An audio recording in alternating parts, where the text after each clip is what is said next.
오늘 저랑 요한계시록 지난주일부터 저랑 살펴보고 계신데 오늘 이제 두 번째 시간입니다. 제가 가져온다는 게 못 가지고 내려왔네요. 혹시 제가 한번 여쭤볼게요.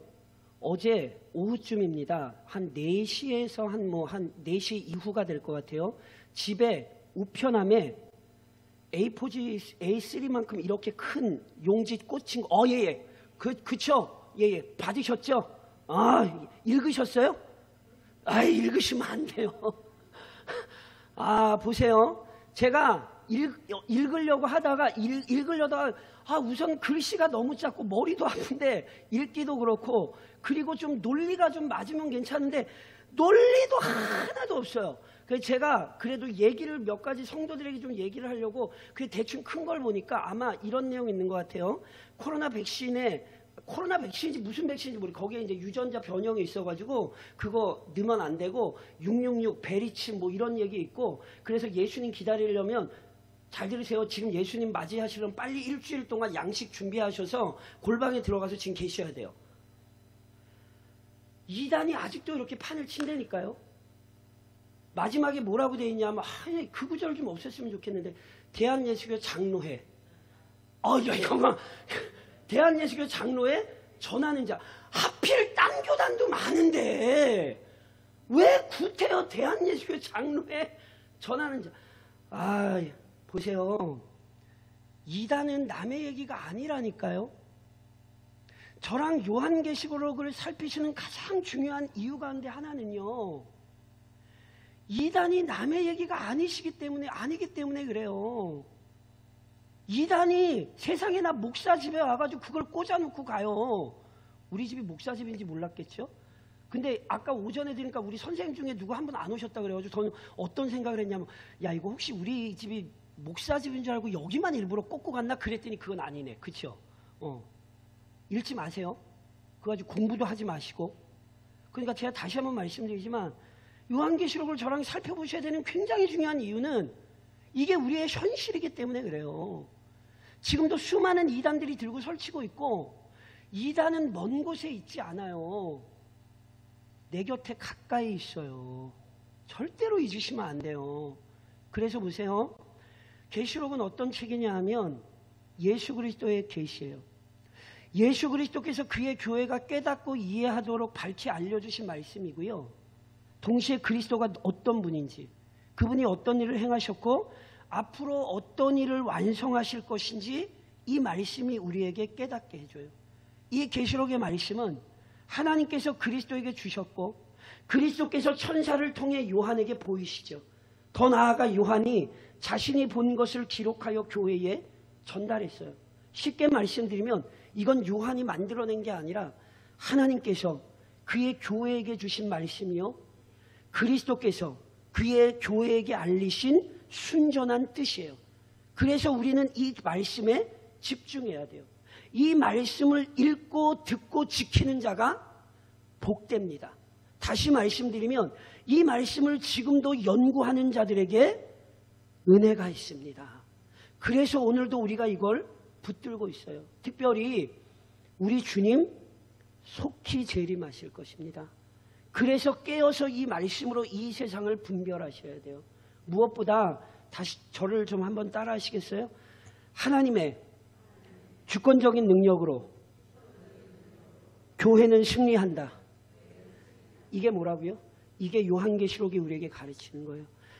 아무리 이단들이 들고 설치고 아무리 악한 세력이 교회를 핍박한다 할지라도 결국은 하나님의 주권적인 능력으로 교회는 승리하게 됩니다. 우리는 이 계시록의 말씀을 통해 이 음성을 듣게 되는 것이고요. 이 말씀을 연구할 때마다 그래서 연약한 교회가 위로를 얻어 우리 주 예수 그리스도 재림하실 그날을 바라보며 함께 믿음 안에 거할 수 있는 거예요. 다시 한번 말씀드리지만 요한계시록은 이단들이 장난을 치는 책도 아니고 이상한 사람들만이 풀어낼 수 있는 책이 아니라 성령께서 그의 교회에게 들려주시는 아름답고 복된 말씀이에요. 성도들은 그래서 이 말씀에 익숙해져야 하는 것이며 이 말씀을 통해 이 시대를 분별하며 믿음을 지키셔야 한다고요.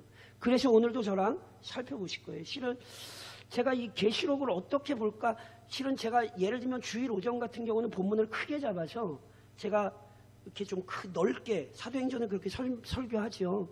제가 수요기도회 같은 경우는 아시겠지만 본문을 하나하나 이렇게 읽어가면서 우리 성도들과 같이 하죠.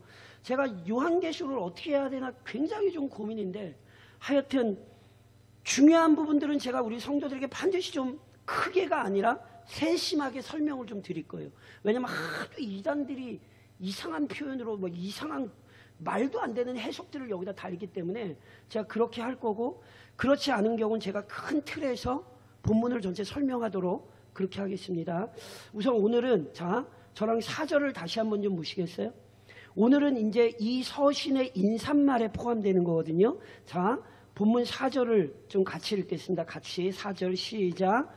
요한은 아시아에 있는 7교회에 편지하노니 이제도 계시고 전에도 계셨고 장차 오시리와 그의 보좌 앞에 있는 7영과 저를 보시면 사도 요한이 아시아에 있는 7교회에 편지하는 거라 말씀드렸죠. 아시아에 있는 7교회, 이 7교회는 2장 3장에 나오죠. 에베소, 서모나, 버가모, 두아디라, 사대, 빌라델비아, 라오디게아.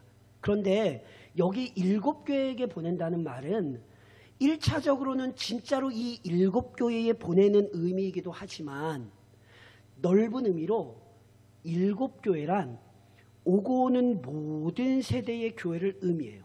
무슨 말씀이냐면 저랑 앞서 계속해서 살펴보시겠지만 계시록에서 7이라는 숫자는 완전을 상정하는 숫자예요. 4, 7, 12, 24 이런 숫자들은 다 완전을 상징해요. 그러니까 여기 지금 7교회란 단순히 7교회라는 의미가 아니라 모든 교회를 의미하는 거예요. 그래서 이 7교회에게 주는 얘기이지만 오늘 우리가 이 서신을 읽는 거죠. 그러면서 사도 요한이 이 교회들의 편지를 쓰며 오늘 아까 말씀드렸던 것처럼 오늘 본문에 이게 서신에 기록되어 있는 인사말이거든요. 그러니까 일반적으로 서신을 쓸 때 문안 인사하며 축복하는 부분이 오늘 부분이에요. 물론 이것은 단지 당시에 편지를 쓸 때 인사말 정도가 아니라 여기에 굉장히 중요한 신학적 내용이 담겨 있어요. 무슨 말씀이냐면 지금 요한이 누구의 이름으로 문안하죠? 보세요. 이제도 계시고 전에도 계셨고 장차 오시리. 이게 누굽니까? 장차 오시리 이러니까 예수님처럼 여겨지시죠? 아니에요. 이건 성부예요.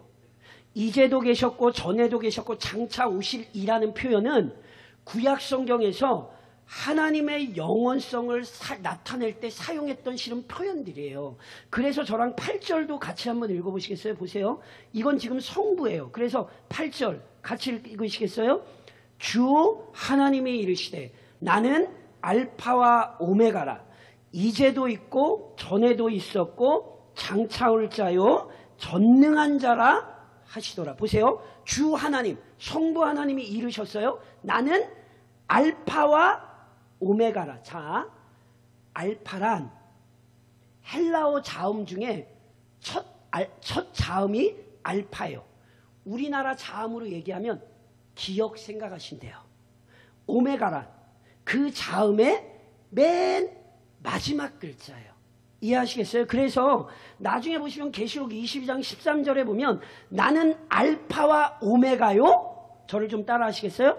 처음과 마지막이요. 시작과 마침이라. 이게 알파와 오메가라는 뜻이에요.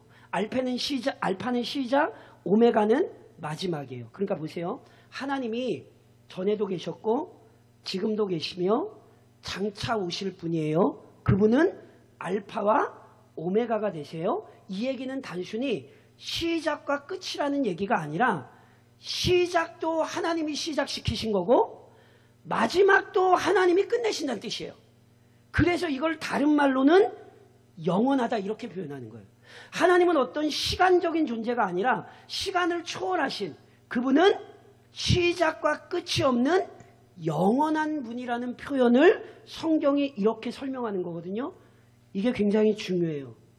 왜요? 자, 지난 시간에 설명드렸어요. 다음 시간에도 또 저랑 살펴보시겠지만 사도 요한 선생님이 이 서신을 쓰실 당시 교회는 황제와 유대인들과 여러 악한 세력들에 의해 핍박받고 있었어요.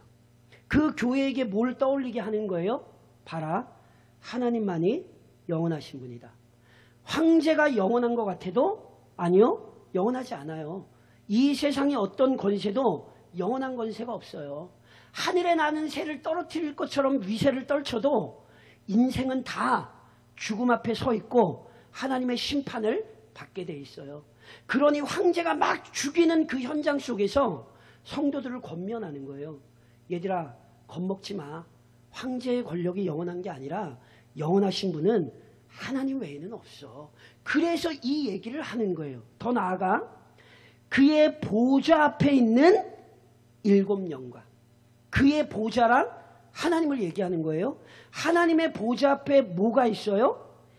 7영이 있어요. 자, 아까 설명드렸죠? 7이란 개수 7개를 따지시면 안 돼요. 완전하다는 뜻이에요. 하나님의 보좌 앞에 뭐가 있어요? 7영, 완전한 영이 있어요. 이게 뭡니까? 아시겠어요? 하나님 앞 보좌 앞에 계신 완전한 영, 이분이 누구예요? 성령 하나님에 대한 표현이에요. 예를 들면 스가랴서에 보면 이 7영을 7눈이라고도 표현해요. 제가 말씀드렸죠? 계시록의 404구절 중에 278구절이 구약에서 왔어요. 그래서 제가 계속해서 설명드리겠습니다만 그 좋은 성경 어떤 성경? 관주 성경. 그래서 보세요. 지금도 저랑 읽으신 계시록에 보시면 관주 성경을 보시면 그 옆에 관주가 쫙 달려 있어요. 그리고 거기에 보시면 구약이 쫙 달려 있어요. 그러니까 그 구절을 보실 때 그 구절을 이해하시려면 그 구약으로 가서 보시면 돼요. 그러면 아, 이게 구약에 이런 표현이 이미 있었구나 알 수 있는 거예요. 그러니까 보세요. 여기 7영이란 진짜로 7개의 뭐 숫자적인 영이 있다는 게 아니라 거룩하신 성령, 완전하신 성령을 표현한 거예요. 근데 그 성령께서 어디 계시대요? 하나님의 보좌 앞에 있대요. 이건 어떤 의미냐면 성령께서 하나님의 권유한 능력을 나타내신다는 뜻이에요. 자, 신약 성경으로 오면 저랑 요한복음 17장 하면서 살펴봤던 것처럼 성령은 어떤 분이에요? 아버지와 아들의 영이에요.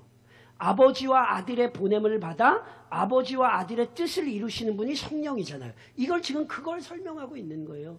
하나님의 보좌 앞에 성령께서 계시다는 건 성령께서 지금도 끊임없이 이 땅 가운데에 하나님의 뜻을 이루고 펼쳐내고 계신다는 거예요. 이게 왜 중요해요? 지금 말씀드리잖아요. 세상 권력이 아무리 제멋대로 행동하는 것처럼 여겨도 실제로 역사는 하나님 손에 있고 하나님께서 그의 성령을 통하여 이 땅 가운데에 자신의 뜻을 이루고 계시다니까요. 그래서 오전에도 저랑 살펴보셨던 것처럼 사도들은 초대교회는 역사의 주관자이신 하나님을 분명히 알았기 때문에 공의의 협박을 두려워하지 않았어요. 잠시의 고난을 피하고자 하나님의 뜻을 거스르는 일을 하지 않았다고요. 오히려 고난 속 고난을 묵묵히 인내하며 누구의 뜻이 이루어지길 원했어요? 하나님의 뜻이 이루어지길 원하고 하나님의 보내신 그 성령의 뜻이 이루어지기를 원했죠. 이 본문이 그걸 지금 가르치고 있는 거예요. 성령께서 지금도 너희 안에 역사하고 계시니 담대하라. 권면하는 거라니까요. 더 나아가 5절을 저랑 한번 같이 한번 읽으시겠어요? 5절 같이 읽겠습니다. 같이 시작. 또 충성된 증인으로 죽은 자들 가운데에서 먼저 나시고 땅의 임금들의 머리가 되신 예수 그리스도로 말미암아 은혜와 평강이 너희에게 있기를 원하노라. 우리를 사랑하사 그의 피로 우리 죄에서 우리를 해방하시고. 자, 절 보세요. 요한 선생님이 7교회의 편지를 쓰면서 그들을 성부, 성령, 그리고 성자의 이름으로 지금 위로하며 권면하는 거예요. 하나님은 전에도 계셨고 지금도 계시고 장차 오실 이요 성령은 그의 보좌 앞에 있는 7영이 되시고, 5절에는 지금 누구에 대한 얘기냐면 성자 그리스도에 대한 얘기예요. 근데 그 성자 그리스도는 어떤 분으로 나타나세요? 또 예수님이 누구예요? 충성된 증인. 예수님이 누구라고요? 충성된 증인이에요. 저랑 요한복음 17장 하면서 제가 여러 수차 말씀드렸어요. 예수님이 어떤 분이시냐면 하나님의 보내심을 받아 하나님의 뜻을 우리에게 나타내신 분이잖아요. 그래서 예수님은 증인인 거예요. 그런데 예수님은 그냥 증인이 아니죠. 어떤 증인이에요? 충성된 증인이에요. 철저히 하나님의 뜻을 완전히 드러내신 분이에요. 그리고 여기 우리말로는 증인이라고만 돼 있잖아요. 근데 기억하실 필요가 있어요. 여기 증인이라는 단어와 어떤 단어가 같은 단어인지 아세요? 순교자라는 단어가 같은 단어예요. 증인이 곧 뭐예요? 순교자예요. 그러니까 보세요. 우리 주님 이 땅에 오셔서 충성스럽게 하나님의 뜻을 밝히시다 누가 되셨어요? 순교자가 되셨죠. 이것은 당시 순교하던 성도들을 위로하는 거예요. 너희가 첫 순교자가 아니다. 너희를 구원하신 주님이 실은 가장 충성스러운 증인이셨고 순교자이셨다.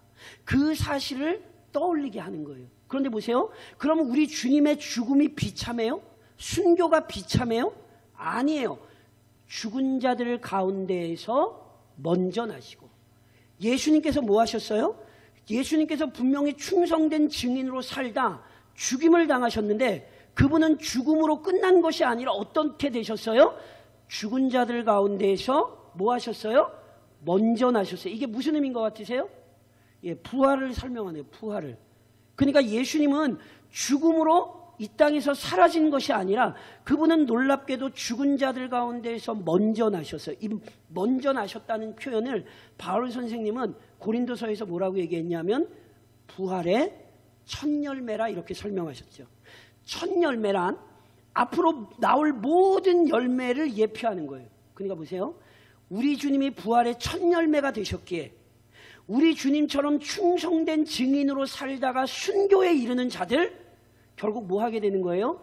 우리 주님이 영광의 부활에 이르셨던 것처럼 그들 역시 영광의 부활에 이르게 될 거예요. 보세요. 지금 죽어나가고 있는 성도들을 지금 위로하고 있다는 사실을 놓치시면 안 돼요. 그리고 내 옆에 성도가 순교하며 죽어나가는 장면을 보는 성도들에게 이것만큼 큰 위로가 어디 있어요? 세상이 너희를 죽이느냐? 두려워하지 말라.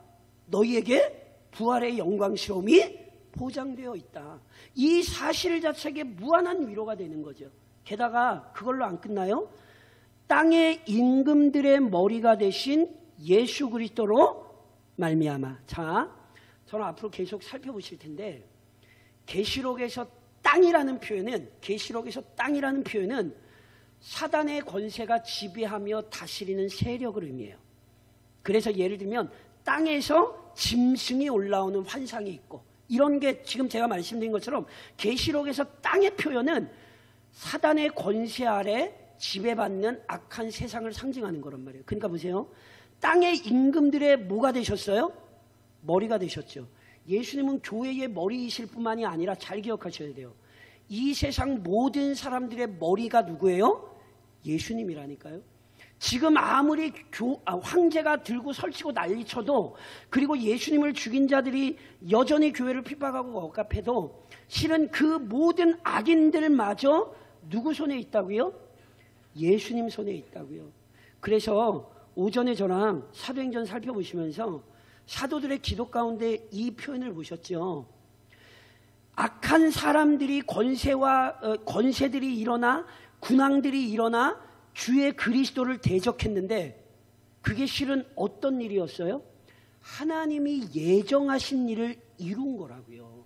그러니까 세상이 자기 마음대로 행하는 게 아니에요. 놀랍게. 머리 대신 예수 그리스도의 권위 아래 이 세상의 모든 권세가 다 굴복되어 있고 우리 주님의 뜻이 아니라면 실은 세상적인 권력이 교회를 또는 그리스도인들을 핍박하거나 박해할 수도 없습니다. 잘 기억하셔야 돼요. 저희가 이제 앞으로 성경을 보면서 확인하겠지만 순교는 영광입니다. 이거를 절대 잊으시면 안 돼요. 그래서 표현이 좀 어떨지 모르겠지만 아무나 순교할 수 없습니다. 기억하셔야 됩니다. 아무나 순교하는 거 아니에요.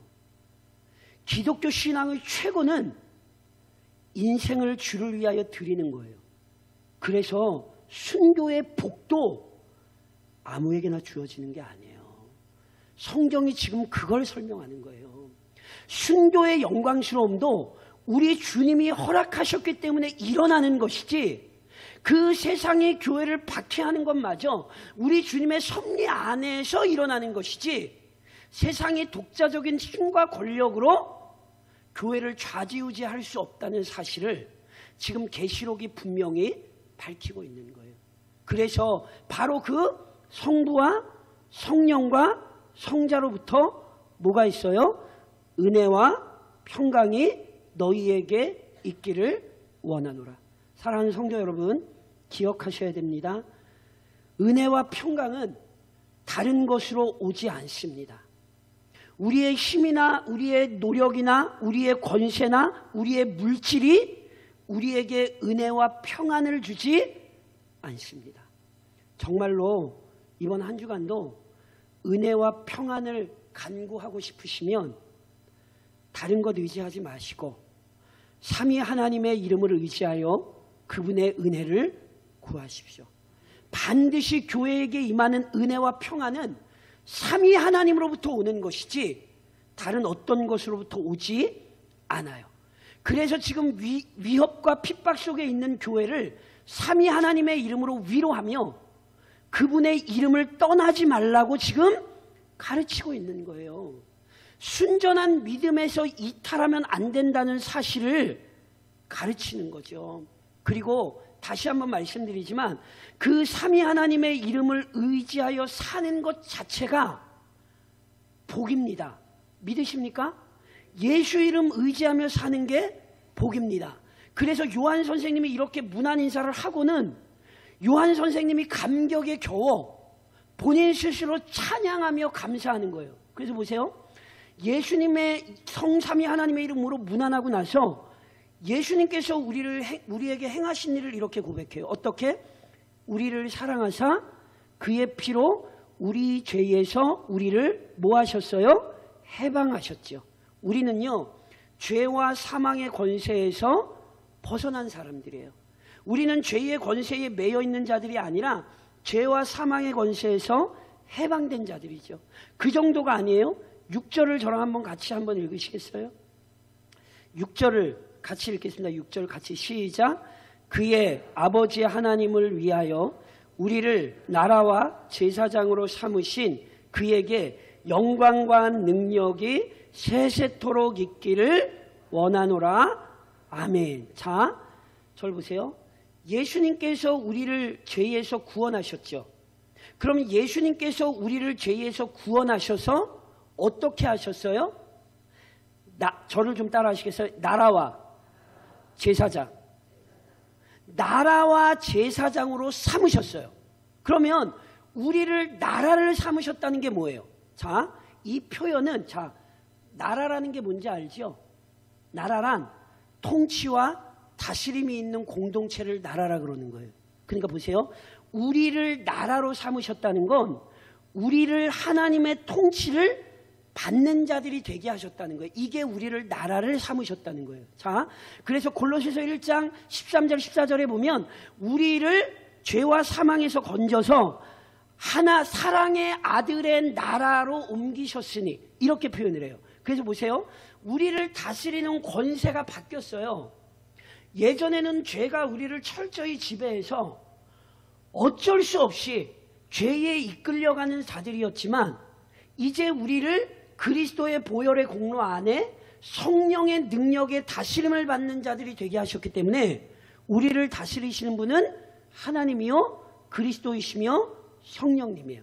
내가 삼위 하나님의 통치를 받는 사람이다. 이 사실을 반드시 기억하셔야 돼요. 게다가 나라만 삼으신 게 아니에요. 제사장으로 삼으셨어요. 제가 오늘 새벽에도 그 맥체인 성결기표 따라가다가 제가 출애굽기 29장에 나온 이제 제사장 위임과 관련된 얘기를 하면서 제사장의 말씀, 제사장이 어떤 존재인가를 좀 말씀을 좀 드렸는데, 뭐 제가 다 설명드릴 수는 없고, 자, 제사장을 삼으셨다는 건 두 가지로 우선 기억을 좀 하시면 좋겠어요. 자, 저를 좀 따라 하시겠어요? 하나님을 섬기는 자들. 뭐요? 예. 제사장을 삼으셨다는 건 한마디로 하나님을 섬기는 자들이 되게 하셨다는 거예요. 한때 우리는 죄에 굴복하여 사탄을 섬겼고요. 우리의 욕망을 섬겼던 자들이에요. 근데 보세요. 우리는 더 이상 사탄을 섬기거나 우리 죄의 욕망을 섬기는 자들이 아니에요. 우리는 누구를 섬기는 자들이에요? 하나님을 섬기는 자들이에요. 그러니 하나님을 섬기는 자들답게 살아야겠죠. 게다가 제사장은 또 어떤 사람들이냐면, 저를 좀 다시 한번 따라 하시겠어요? 하나님께 나아가는 자들. 제사장이 어떤 의미에서 중요했는지 아세요? 자, 많이 말씀드렸죠? 삼중직이 있어요. 선지자, 왕, 제사장. 선지자는 누구예요? 선지자? 하나님의 말씀을 받아 백성들에게로 나오는 사람이 선지자예요. 왕은 누구라고요? 제가 많이 말씀드렸죠. 사무엘서 하면서도 제가 눈에 말씀드리죠. 왕은 백성들을 잘 먹고 잘 살게 하는 사람 아니에요. 성경적인 왕의 개념은 하나님의 율법의 통치가 이루어지게 하는 사람이, 이게 왕이에요. 제사장은 누군지 아세요? 선지자가 하나님을 대신하여 백성들에게 나와 하나님의 뜻을 전했다면, 제사장은 백성들을 대표하여 하나님 앞에 나아갈 수 있었던 사람이에요. 아무나 성소에 들어가서 또는 아무나 지성소에 들어가서 하나님 섬길 수 없어요. 제사장이 아니면 성소에 들어가서 분향하면 안 돼요. 예를 들면 우시야 같은 사람이 하나님의 왕으로서는 할 수 없는 성소에 들어가 분향하는 것, 이건 딱 제사장만 할 수 있는 거거든요. 그 제사장만이 할 수 있는 일을 하다가 어떻게 됐는지 아시죠? 하나님이 치셔서 나병으로 죽었잖아요. 나병으로 살다 죽었잖아요. 그러니까 잘 들으셔야 돼요. 제사장의 영광스러움은 어디에 있냐면, 아무나 하나님께 나아갈 수 없는데 제사장은 담대하게 하나님 앞에 나아갈 수 있는 사람이에요. 그러니까 하나님을 섬기는 자일 뿐만이 아니라 하나님께 나아갈 수 있는 자가 제사장이란 말이에요. 그럼 지금 제사장이 누구예요? 지금 제사장이 누구예요? 뭐 여러 가지 대답을 한꺼번에 하셔가지고 제가 뭔 대답인지 못 들었습니다. 근데 제 눈에 말씀드린 것처럼 그리스도 안에서 우리는 삼중직이 회복된 자들입니다. 그리스도 안에서 우리는 선지자고, 그리스도 안에서 우리는 왕이고, 그리스도 안에서 우리는 제사장이에요. 그래서 하나님 앞에 나아갈 수 있어요, 없어요? 누구 기도가 제일 세요? 그렇죠. 이 영광스러움을 잊으시면 안 돼요. 오해하지 마세요. 성도들이 함께 기도의 제목을 나누고 합심하여 기도하는 건 너무너무 중요해요. 그런데 누누이 말씀드리죠. 하나님과 나 사이에 완전한 중보자이신 예수 말고 다른 것이 들어오면 안 돼요. 그게 우상 숭배예요. 그래도 목사님이니까 내 기도보다는 세지 않겠어? 저도 그랬으면 좋겠네요. 저도 그랬으면 좋겠네요. 근데 뭐 제 기도대로 별로 그렇게 안 되는 것 같은데, 그러니까 잘 들으셔야 돼요. 우리가 하나님 앞에 누구나 담대히 나아가 엎드릴 수 있는 사람들이라고요. 내 기도를 하나님이 들으실까? 그렇게 얘기하시는 것 자체가 지금 성경을 부인하시는 거예요. 예수님 안에서 우리가 어떤 사람들이 됐어요? 나라와 제사장이 됐어요. 하나님을 섬길 수 있고요. 하나님 앞에 담대히 나아갈 수 있어요. 그런데 보세요. 하나님을 섬기며 하나님 앞에 담대히 나아가는 게 무엇을 위하여 허락이 된 거냐면 6절 다시 한번 보시겠어요? 보세요. 그리스도께서 우리의 죄를 사하사 우리를 나라와 제사장으로 삼으셨는데 그 이유가 뭐 때문이냐면, 자 6절 다시 한번 읽겠습니다. 같이 시작. 그의 아버지 하나님을 위하여 우리를 나라와 제사장으로 삼으신 그에게 영광과 능력이. 아멘. 사랑하는 성도 여러분, 왜 우리를 나라와 제사장으로 삼으셨죠? 그의 아버지의 아버지 하나님을 위하여. 무슨 얘기인지 아시겠어요? 나는 하나님의 영광을 위하여 이 땅에 존재하는 자예요. 나는 그냥 대광리에 사는 할머니가 아니에요. 절대로 그렇게 생각하시면 안 돼요. 나는 그냥 가난한 사람 이렇게 생각하시면 안 돼요. 저희 딸들이 제게 별명을 하나 붙여준 게 있어요. 병든 인간. 아빠한테 병든, 아빠 보고 병든 인간이래요. 웃지 마세요. 저는 병든 인간이 아니에요. 저는 비록 병은 들어있을지 모르지만 저는 오늘 하나님의 영광을 위하여 이 땅을 살아가는 나라요 제사장입니다. 이것이 그리스도인의 정체성이에요. 압박과 힘을 받아 막 죽어나가고 있는데, 힘없이 막 목이 잘리고 죽어나가고 있는데 그 교회를 향하여 이야기하는 거예요. 너희가 지금 목숨을 버리고 있는가? 너희가 지금 이 세상 것을 버리고 있는가? 너희가 이 세상에서 멸시와 천대를 받고 있는가? 그런데 기억해라. 너희는 그리스도의 은혜 안에서 하나님의 영광을 위하여 목숨을 버리고 있는 자들이고, 하나님 나라의 영광을 위하여 이 세상에 사람들은 너무너무 좋아하는 가치들을 포기한 자들이고, 오늘 이 땅에서 무엇을 하든지 하나님의 영광을 위하여 그 인생을 살아가는 자들이다. 그러니 그 사실을 기억하고 너희를 하나님을 위하여 자녀 삼으신 그분께 영광과 능력을 세세토록 돌리며 참 우리를 구원하셔서 감사하고 우리를 이 영광스러운 자리에 불러주셔서 감사합니다. 그렇게 찬양하며 살라는 거예요. 사랑하는 성도 여러분, 오늘은 여기까지 할 텐데요. 제가 그 뒤에도 설명할 게 많아서 자 보세요. 절 보세요. 지금 개인의 상황과 형편이 어떤지 본인은 잘 아시죠? 누구는 힘들 수도 있고요. 누구는 힘이 안 들 수도 있으세요. 우리의 상황과 형편은 다 달라요. 그런데 분명히 기억하셔야 돼요. 우리의 상황과 형편이 어떠하든지 그리스도께서 아버지 하나님을 위하여 우리를 나라와 제사장으로 삼으셨으니 오늘 이번 한 주간 어떤 삶을 사셔야 하는가를 놓치시면 안 돼요. 그에게 영광과 능력이 세세토록 있기를 원하노라.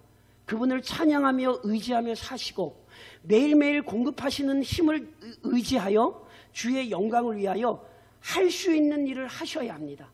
이번 주간 한 주간도 가정에서 내게 주신 사명을 이루셔야 되는 거고요. 우리의 삶의 자리가 어떠하든지 하나님의 영광을 위하여 부르셨다는 사실을 기억하며 예수님을 찬양하며 우리의 삶을 통해 그 영광이 드러나도록 사셔야 합니다. 잊지 마십시오. 하나님의 은혜는 변하지 않습니다.